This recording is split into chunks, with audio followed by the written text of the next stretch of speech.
Hello and welcome everybody, this is Luke and today we have an exciting project, upcoming NFT play to earn game called ZiberBugs. Simon is joining me, he is part of the team. And Simon, first of all, I just want to say thank you for reaching out, helping us cover your game. I appreciate the fact that you're trying to build a relationship. It seems like you're not, out here to just shill your game or post spam everywhere. I get that all the time, so I just appreciate how you and your team have reached out. It gives me more confidence in your project. Just start out, tell us what ZiberBug is. What the heck is this game? Why should we be excited about it? And what can we expect as far as gameplay? All right, absolutely. Thanks so much for having me, Luke. It's looking forward to this interview very much. So ZiberBugs is an auto battler, a play to earn NFT auto battler. And it's inspired by the greatest auto battler of them all, Teamfight Tactics. And it takes place in a cybernetic bug world that we call the Ziberverse. So it's like a dark and evil twin of Illuvium, if you will. Ooh, dark and evil. That's how you're pitting yourself up against them, huh? Yep. Love it. I love it. So as we know, Simon, there's plenty of NFT games coming out, especially in 2022. And so there's tons of games coming, right? Yes. So I want to hear from you, like, why should my community actually be excited about ZiberBugs? Is this just another game that just comes and goes? What's going to be different about this game? What do you hope to accomplish in this space that maybe other games haven't yet?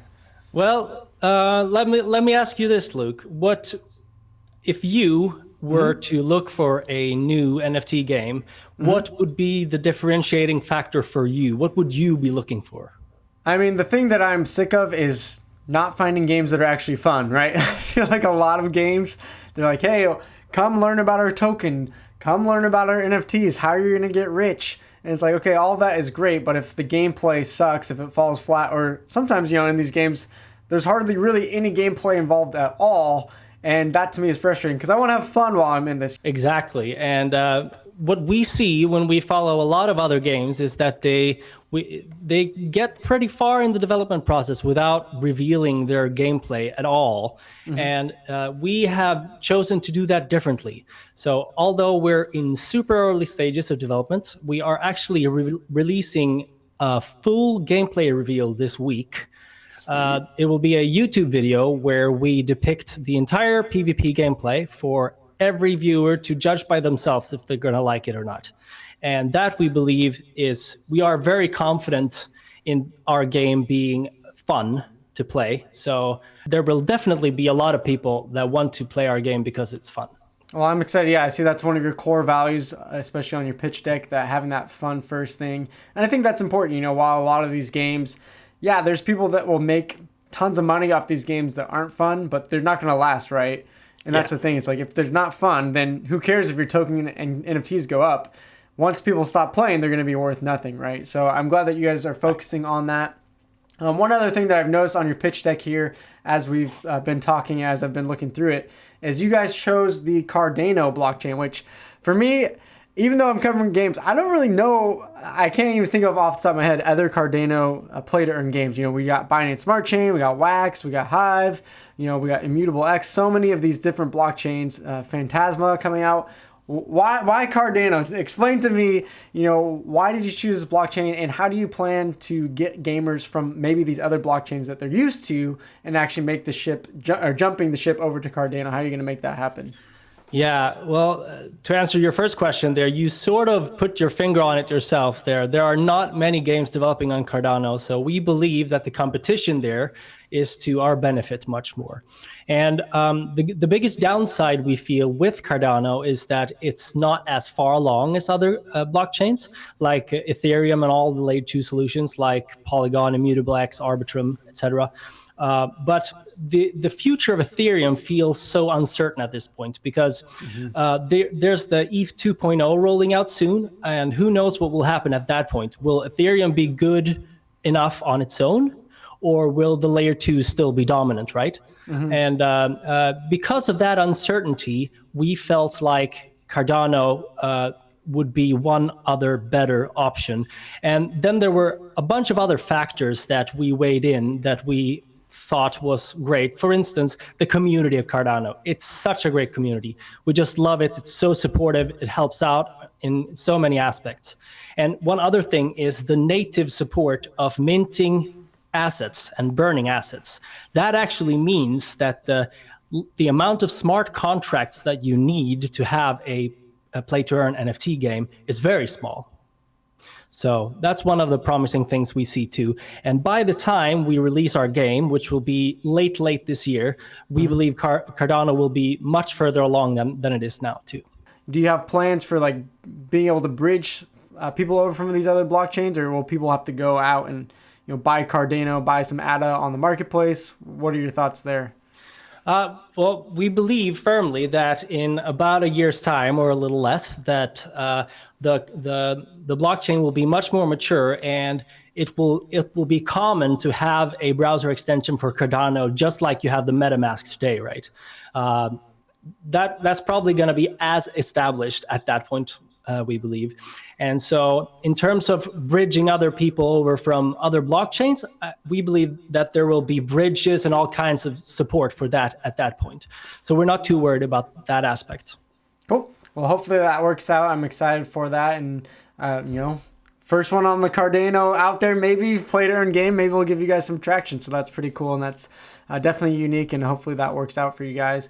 I'm wondering, can you tell us more about the team as well? You asked me earlier what's the most important thing. Gameplay to me is one of them, but also the team behind them. You can have a great game, you can have all the great economy behind it, but if the team is untrustworthy or the team doesn't know what they're doing in marketing or tokenomics or any of those things, then even a project that looks amazing from the get-go, if it doesn't have the team to actually accomplish that, then obviously it's just going to fall flat. So tell me why should we be excited about your team? Why do you believe in your team right now?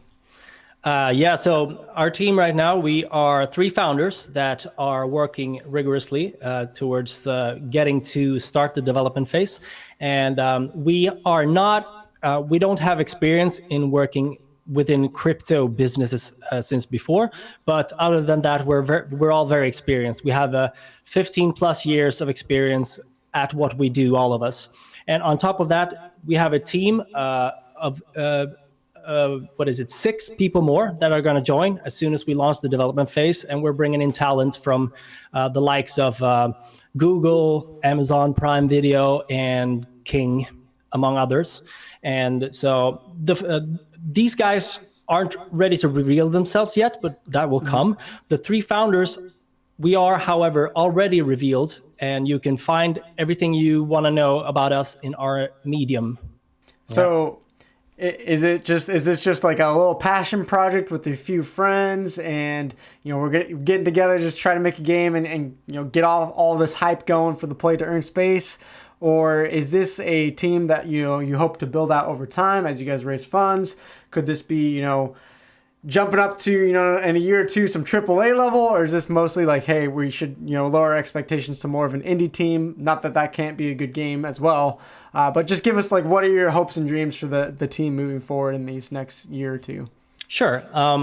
We are definitely an indie game dev company. We're aiming to develop this game with 9 people on the crew, but we are very serious about our future in terms of we're going to put all the money that we get into growth of the company. And we have grand plans to develop not only this game, but also more games. We're going to develop an immersive 3D world. We're going to have land sales in the future. And then we're going to tie it all together in our great ZiberVerse. That's our grand plan. But are we a passion project? Well, if I'm not passionate about this, I don't know what is. Yeah, I mean, there's nothing wrong with a passion project, right? I mean, sometimes that can lead to some of the best games out there, especially as you said, if you believe in the project and you're doing it, that value, as you said, fun first, and you really enjoy it and you want to build a game that people enjoy. Those are the types of things that usually last quite a bit longer. So I'm excited for that. One other question that I have is for my community specifically. We call ourselves the Krill Crew. If you don't know what a krill is, essentially it's what whales eat, right? It's tiny little shrimp.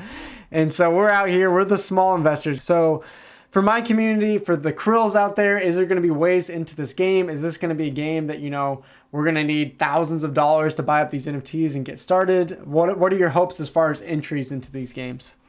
Yeah, good question. So in terms of community, this initiative is very community driven, I would say. We have a guild feature that we call Hives that we're launching from day one of the public beta. And this Hives concept will be a way to not only socialize and make friends, but also engage in fee-less swapping, lending, borrowing, and renting of resources. So that essentially enables scholarship programs the same way that you've seen in many other NFT games. Yeah, that's good. I think that's one of those frustrating points in play to earn games. I don't know if you've experienced this. You see a cool project and you're like, that's a game I want to play. And then you go, oh, the minting price is half an Ethereum. You're just like, well, I guess I'm not playing that one.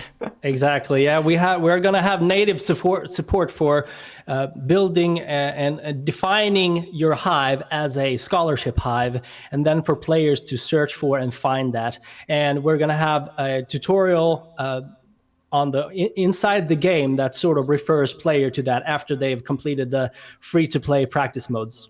And I know I didn't prep you with this question, but maybe off the top of your head, I'm also interested to hear from your perspective. I noticed in your pitch deck some of the inflation and the burning mechanisms that you guys are planning on. Can you talk to me a little bit about that as well? Because I think that's one of the major problems we're seeing in all these games is all their tokens, all their NFTs just inflate to the point where the price just crashes because there's not the demand to keep up with it. So off the top of your head, can you think of some of those things, like explain what you're doing in the game and what your plans are for that?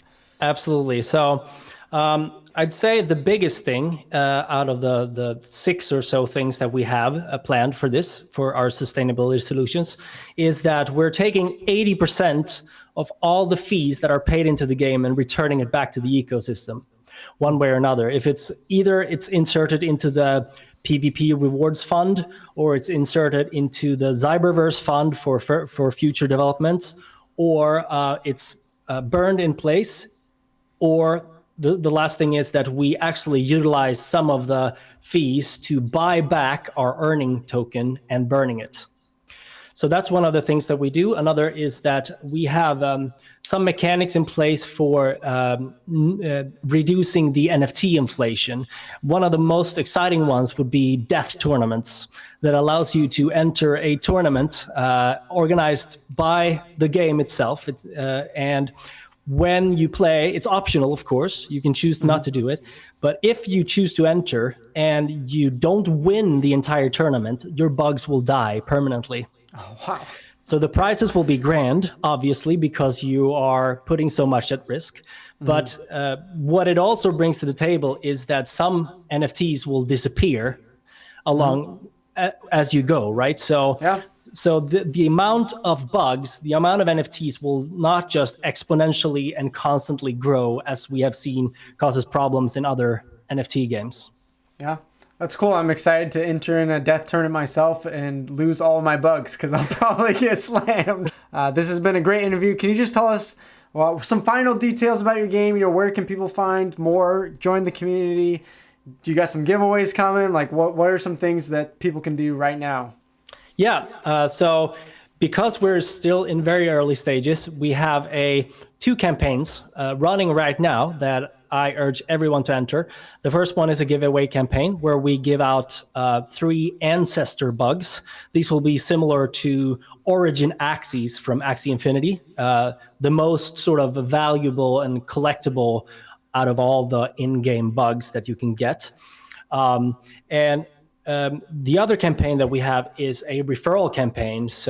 And the prizes are grand. So if you refer a lot of people to our project and that are just as excited as I am, as you are, then there are awesome airdrops waiting for you. So yeah, I just urge everybody to join our Discord. I'm sure you'll put a link in the description of this video. Yeah, no, I'm already in the Discord. You guys can use my referral link. Make me a ZiberBug whale, maybe. I don't know. I'm just more excited for you guys in the project, and whether I get a giveaway or not, that's totally fine with me. But Simon, thank you so much for being here today. Appreciate you guys and the team, and excited to track you guys' progress throughout the year, and hopefully get to play ZiberBugs soon enough. Yes, thank you so much for having me, and good luck to you and your channel. Thank you guys for watching. Take care. Peace out, Palam. Adios, and we'll see you guys next time.